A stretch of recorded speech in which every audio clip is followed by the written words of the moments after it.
ഉറങ്ങുന്നതിന് മുമ്പ് നമുക്ക് വളരെ എളുപ്പത്തിൽ ചെയ്യാൻ പറ്റുന്ന 5 അമലുകളുണ്ട്. അതിൽ ഒന്നാമത്തേത് ചെയ്താൽ അള്ളാഹുവിൻ്റെ സ്നേഹം കിട്ടും. രണ്ടാമത്തേത് ചെയ്താൽ മലക്കുകളുടെ ദുആ കിട്ടും. മൂന്നാമത്തേത് ചെയ്താൽ ശൈത്താൻ്റെ മുഴുവൻ ഷർറുകളിൽ നിന്നും കാക്കപ്പെടും. നാലാമത്തേത് ചെയ്താൽ ഖുർആനോടുള്ള ആഗ്രഹവും അടുപ്പവും വർദ്ധിക്കും. അഞ്ചാമത്തേത് ചെയ്താൽ നമ്മുടെ ജീവിതത്തിലുള്ള തെറ്റും ശരിയും വേർതിരിച്ച് മനസ്സിലാക്കാൻ നമുക്ക് തന്നെ സാധിക്കും. ഒന്നാമത്തെ അള്ളാഹുവിൻ്റെ സ്നേഹം കിട്ടുന്ന അമല് അത് ഉറങ്ങുന്നതിന് മുമ്പ് വിത്ർ നമസ്കരിക്കലാണ്.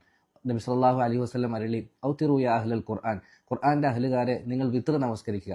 ഇന്നല്ലാഹ വിത്റുൻ യുഹിബ്ബുൽ വിത്ര, കാരണം അള്ളാഹു ഒറ്റയാണ്, അവൻ ഒറ്റയെ വിത്റിനെ ഇഷ്ടപ്പെടുന്നു. ഏറ്റവും കുറഞ്ഞത് 1 റക്അത്ത്, സാധിക്കുമെങ്കിൽ 3, 5, 7, 9 ഒക്കെ വിത്ർ നമസ്കരിച്ചിട്ട് കിടക്കാൻ വേണ്ടി ശ്രമിക്കുക. രണ്ടാമതായി മലക്കുകളുടെ ദുആ കിട്ടുന്ന അമല്, അത് നമ്മൾ ബാത്റൂമിലൊക്കെ പോയി അവസാനം കിടക്കാൻ വരുന്നതിന് തൊട്ട് മുമ്പായിട്ട് ഒളു എടുത്തിട്ട് കിടക്കാൻ വേണ്ടി ശ്രമിക്കുക. നബി സല്ലല്ലാഹു അലൈഹി വസല്ലം അരുളി മൻ ബാത താഹിറൻ ബാത ഫീ ശിആരിഹി മലക്, ആരെങ്കിലും ഒരാൾ ശുദ്ധിയോടുകൂടി ഉറങ്ങുകയാണെങ്കിൽ അവൻ്റെ തലക്കും ഭാഗത്ത് അള്ളാഹു ഒരു മലക്കിനെ ഏൽപ്പിക്കുന്ന, അവൻ അങ്ങോട്ടും ഇങ്ങോട്ടും ഒക്കെ മറിഞ്ഞു കിടക്കുമ്പോഴെല്ലാം ആ മലക്ക് അവന് വേണ്ടി അല്ലാഹു മഗ്ഫിർലി അബ്ദിക ഫുലാൻ ഫഇന്നഹു ബാത താഹിറ, അള്ളാഹു നിന്റെ ഈ അടിമക്ക് നീ പുറത്തു കൊടുക്കണേ, അവൻ ശുദ്ധിയോടുകൂടിയാണ് ഉറങ്ങിയത് എന്ന് ദുആ ചെയ്യുന്നു. അത്ര വലിയ നിഅമത്തല്ലേ. നമ്മൾ കിടന്നുറങ്ങുന്നു, നമുക്ക് വേണ്ടിയിട്ട് മലക്ക് ദുആ ചെയ്തുകൊണ്ടിരിക്കുന്നു.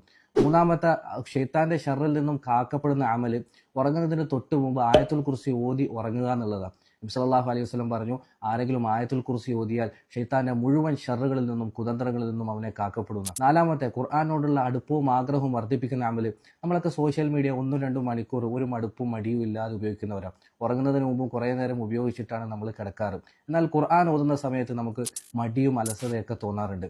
നാലാമത്തെ അമല്, എല്ലാ ദിവസവും ഉറങ്ങുന്നതിന് മുമ്പ് ഒരല്പമെങ്കിലും ഖുർആനിൽ നിന്ന് ഓതിയിട്ട് ഉറങ്ങാൻ വേണ്ടി ശ്രമിക്കുക. അത് എത്ര കുറച്ചായാലും നിത്യമായി ചെയ്യാൻ വേണ്ടി ശ്രമിക്കുക. നബി സല്ലല്ലാഹു അലൈഹി വസല്ലം അരുളി അഹബ്ബുൽ അഅമാലി ഇലല്ലാഹി അദ്വമുഹ, അള്ളാഹുവിൻ്റെ അമലുകളിൽ നിന്ന് ഏറ്റവും ഇഷ്ടം നിത്യമായി ചെയ്യുന്ന അമലാണെന്ന്.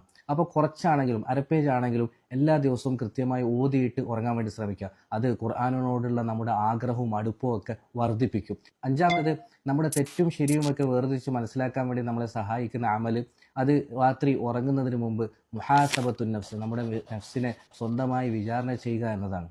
ആ വിചാരണ 2 തരത്തിലാണ് ചെയ്യേണ്ടത്. ഒന്ന്, ബാഹ്യമായ കാര്യങ്ങൾ, എൻ്റെ വാക്കുകൾ കൊണ്ട് പ്രവൃത്തികൾ കൊണ്ട് ആർക്കെങ്കിലും ബുദ്ധിമുട്ടായിട്ടുണ്ടോ, എന്തെങ്കിലും ഹറാമുകൾ എന്നിൽ നിന്ന് സംഭവിച്ചിട്ടുണ്ടോ എന്നൊക്കെ ബാഹ്യമായ അമലുകളെ പറ്റി നമ്മൾ വിചാരണ ചെയ്യുക. രണ്ടാമത്, നമ്മുടെ ആന്തരികമായ കാര്യങ്ങളെ പറ്റി നമ്മൾ വിചാരണ ചെയ്യുക.